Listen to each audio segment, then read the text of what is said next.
humanity at its absolute peak. He doesn't know it yet, but that man is living in the very last minutes of it. 2 hours of nuclear fire. 200 years of consequences. This is the complete story of the Fallout universe. And whether you've played every game or never heard of it in your life, by the end of this, you'll understand everything. The conspiracies, the wars, the factions still tearing each other apart hundreds of years later. This is Learning Lore, and today we're covering Fallout. The Fallout universe is not our world. It split off from our timeline sometime after World War II, and instead of the future they got something different. Picture the 1950s, but it never ended. Fusion-powered cars, robot butlers, gleaming chrome cities, a retro-futuristic dreamland where nuclear energy solved everything. So here's where it gets dark. All that shiny optimism, built on a lie. Resources were running dry, wars were breaking out across the globe, and a corporation called Vault-Tec came up with a solution. They'd build 122 massive underground bunkers called vaults and sell them to the public as humanity's salvation. Except most vaults weren't shelters, they were laboratories, and the residents? They were the test subjects. Government-approved experiments on living human beings. Sleep deprivation, forced isolation, worse. Vault-Tec wasn't saving people, it was studying them. Then, on October 23rd, 2077, the bombs fell. In just 2 hours of nuclear fire, the entire world was gone. Nobody knows who launched first. It didn't matter. The lucky ones who made it into a vault sealed the doors and waited. Everyone else was left to face the blast, the radiation, the fallout. 200 years later, the world still hasn't recovered. Not even close. This is where the games begin. It's 2161, almost 100 years since the bombs dropped. Our story starts with someone called the Vault Dweller, a person who has lived their entire life underground in Vault 13 and has genuinely never seen the outside world. Then one day, the Vault's water purification chip breaks. Without it, everyone dies. The Vault Dweller is the one sent out to find a replacement, into a world they've never seen. Alone, finding a water chip turns out to be the least of their problems. Because out on the surface, something horrifying is happening. A pre-war scientist named Richard Gray accidentally fell into a vat of something called FEV, the Forced Evolutionary Virus. It was a government project meant to create super soldiers. What it actually created was a nightmare. FEV dissolved Gray's body and rebuilt him into something unrecognizable. A massive, telepathic, pulsating thing. Barely human, completely insane. And calling himself the Master. His solution? Force evolution. He started capturing people and throwing them into FE vats, transforming them into super mutants, enormous, nearly indestructible. He called his movement the Unity, and his goal was to replace all of humanity with his new, stronger species. The Vault Dweller eventually destroys him, dismantles the whole operation. A genuine hero. And their reward? Exile. The people of Vault 113 decide the Vault Dweller has seen too much, changed too much. They're cast out alone, banned from ever coming home. Jump forward to 2241, 80 years later. The West Coast is slowly, painfully rebuilding.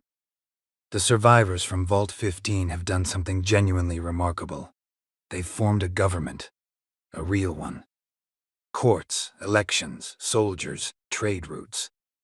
They call it the New California Republic, or the NCR. Think of it as America trying to reboot itself from scratch. Messy, corrupt, underfunded, but real, and trying.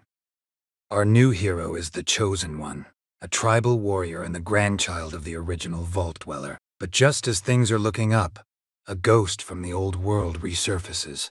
Hidden on an oil rig somewhere in the Pacific, a shadowy group called the Enclave has been quietly waiting.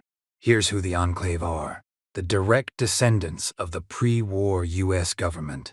The secret continuation of the old regime, fully intact, with all their technology and all their arrogance. And their plan? release a modified virus into the atmosphere, engineered to kill anything that carries radiation in its DNA, which, after 200 years of nuclear fallout, is basically every living thing on Earth. Everyone except them, the whole world, wiped clean and handed back. The Chosen One fights their way onto that oil rig, tears through the Enclave's defenses, and blows the whole thing sky high, ending their genocidal plan before it ever gets off the ground. Another world saved. Another hero walking away with nothing but the knowledge they did the right thing. The NCR lives to grow another day. In 2277, the story shifts east. We're in Washington, D.C., or what's left of it.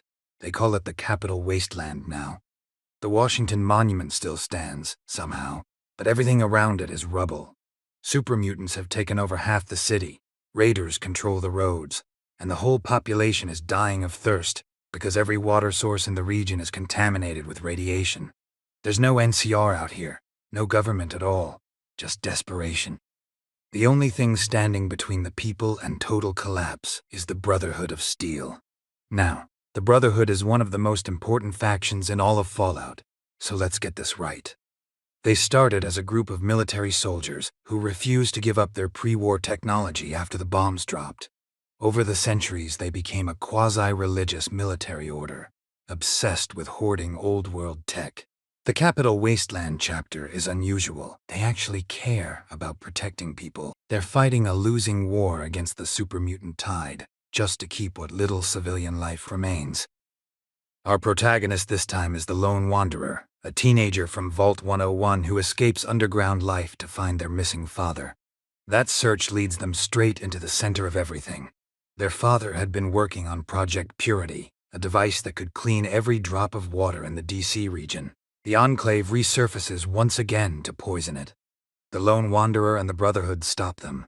And when the Wanderer finally activates Project Purity, clean water flows across the Capital Wasteland for the first time in 200 years. A small victory in a very big war. Back on the West Coast, it's 2281, just 4 years after Fallout 3. And out in the Nevada desert, something extraordinary has survived the apocalypse, almost completely intact. New Vegas. The casinos are running, the neon is blazing, the strip is alive with gamblers and gunfighters and everyone in between. It exists because of one man, a pre-war genius named Robert House, who managed to shoot most of the incoming nuclear warheads out of the sky before they hit. New Vegas is the closest thing to the old world that still exists, which means everyone wants to control it. The NCR has been pushing deeper into the Mojave Desert, and their eyes are locked on Hoover Dam, a fully functioning hydroelectric power plant.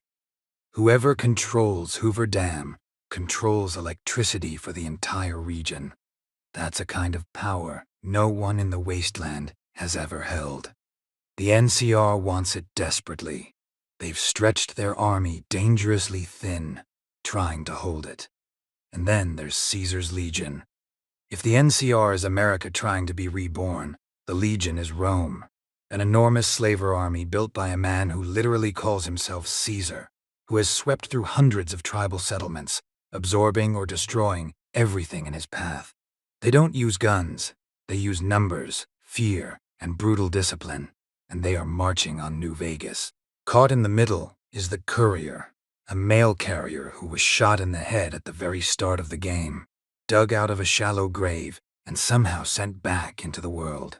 Their choices will determine everything: democracy, dictatorship, corporate autocracy, or full independence for New Vegas. The entire future of the West Coast comes down to whatever the Courier decides. In 2287, the story moves to the Boston area, what survivors call the Commonwealth. And while the surface has been tearing itself apart for 2 centuries, a group of scientists hiding underground have built something that should not be possible. Synthetic humans. Called synths, these androids are completely indistinguishable from real people. They look human, they bleed human, they believe they are human. The organization building them is called the Institute, descended from MIT. The Institute uses synths to infiltrate and replace surface dwellers, treating the Wasteland like their personal laboratory. Our hero this time is the sole survivor, and they're different from every previous protagonist in a really important way. They were alive before the bombs.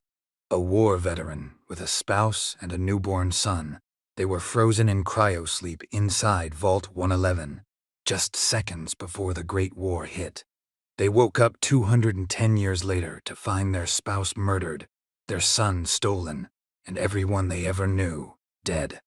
In a world full of people born into the ash, this is someone who actually remembers what was lost, and that grief drives everything. Their search for their son leads them straight into a four-way war. The Brotherhood of Steel arrives in the Commonwealth in their massive airship, the Prydwen. Thousands of soldiers, vertibird gunships, overwhelming firepower. Their mission? Find the Institute and burn it to the ground. But the sole survivor has other paths open to them. A secretive network called the Railroad is risking everything to smuggle synths to freedom. The shattered Minutemen militia is begging for someone to lead them. And the Institute itself will offer you its throne, if you're willing to take it. Side with the Brotherhood and the Institute becomes a crater, but every synth that ever learned to think goes with it. Join the Railroad and the synths walk free, but the Brotherhood has to fall. Become the Institute's director and you inherit the most powerful organization on the East Coast, running it from underground while the surface world suffers above you. Or rebuild the Minutemen and forge your own path through the wreckage. 4 endings, 4 versions of what justice looks like, and not a single one of them is clean. Now we get to the Amazon Prime TV show set in 2296, 9 years after Fallout 4. And it opens with a gut punch.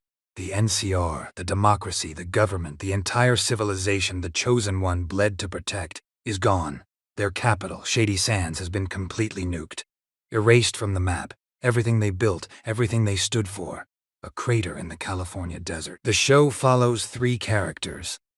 First, Lucy MacLean, a young woman who has lived her entire life in the safety of Vault 33. Sheltered, optimistic, genuinely good. Her father is kidnapped, and she steps outside for the first time to go get him back. She has absolutely no idea what she's walking into. Second, the Ghoul. Real name, Cooper Howard. He was a Hollywood actor before the bombs. A celebrity, a family man, just a regular person. 200 years of radiation later, he's a ghoul, grotesque and nearly immortal, and one of the most dangerous bounty hunters in the Wasteland. He remembers the old world. He remembers Vault-Tec. He is the show's darkest truth. What happens to a good man when the world he loved is gone? And third, Maximus. A young Brotherhood of Steel squire, desperate to climb the ranks and earn power armor. He didn't join for ideals. He joined for protection, for belonging.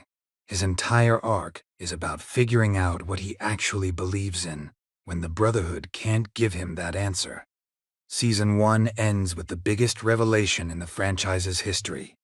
Vault-Tec didn't just prepare for nuclear war, they started it. Lucy's own father, Hank MacLean, was a Vault-Tec executive, cryogenically preserved before the bombs fell. A man who helped plan the end of civilization so his company could inherit what was left. And now, he walks free across the desert, heading toward New Vegas, carrying secrets that could reshape whatever remains of the world. The Brotherhood has cold fusion. Hank MacLean is in the wind, and New Vegas is waiting. But when our heroes finally arrive, nothing is what they expected. Season 2 picks up immediately where Season 1 ended. Lucy, the Ghoul, and Maximus all converge on New Vegas and find it completely dark. No lights, no people, no life. The most famous city in the Wasteland has been abandoned, overrun by death claws, left to rot. Whatever they were hoping to find there, it's gone. Hank MacLean got there first. He's been operating inside a secret Vault-Tec facility hidden directly beneath New Vegas, developing something far more terrifying than any weapon or virus. Mind control technology. And he is working with the Enclave, who, as we've established, never really go away, to deploy it on the Wasteland. At the same time, Caesar's legion is fracturing. A new leader named Lacerta, played by Macaulay Culkin of all people, kills his rivals, seizes power, and immediately marches the legion toward New Vegas. So now you have the Enclave with mind control technology, a reorganized legion with a new Caesar, the Brotherhood holding cold fusion, and 3 heroes running straight into the middle of all of it. The Ghoul finally gets the answer he's been chasing for 200 years, and it destroys him. His family's cryopods were emptied, his wife, his daughter, gone. Whatever he thought was waiting at the end of this search doesn't exist anymore. That sends him toward Colorado. A new direction, a new mission. One we haven't seen yet. Maximus ends the season the way every great hero does, not following orders, but making a choice. He stands alone in Freeside against a Deathclaw infestation while civilians run to safety behind him. Not for the Brotherhood. Not for rank. Just because there was no one else, and someone had to. And Lucy confronts her father, Hank MacLean, the man who planned the apocalypse, who lied to his family for decades. Rather than face what he's done, he activates a mind control chip and erases himself. Wipes his own mind. Was it a breakdown? Was it a calculated escape? Nobody knows. Lucy is left holding the wreckage of everything she thought her father was. And then Phase 2 activates. A Vault-Tec sleeper protocol triggers something connected directly to FEV, the same forced evolutionary virus that created the super mutants 200 years ago. Vault-Tec was never just experimenting on people to survive the apocalypse. They were engineering what comes after it. Season 3 is confirmed. The Legion is marching. Phase 2 has begun. The Ghoul is heading to Colorado. And Lucy MacLean stands in the ruins of New Vegas, looking at a wasteland that is about to get much, much worse before it gets better. 200 years, 6 games, 2 seasons, the same truth every single time. War. War never changes.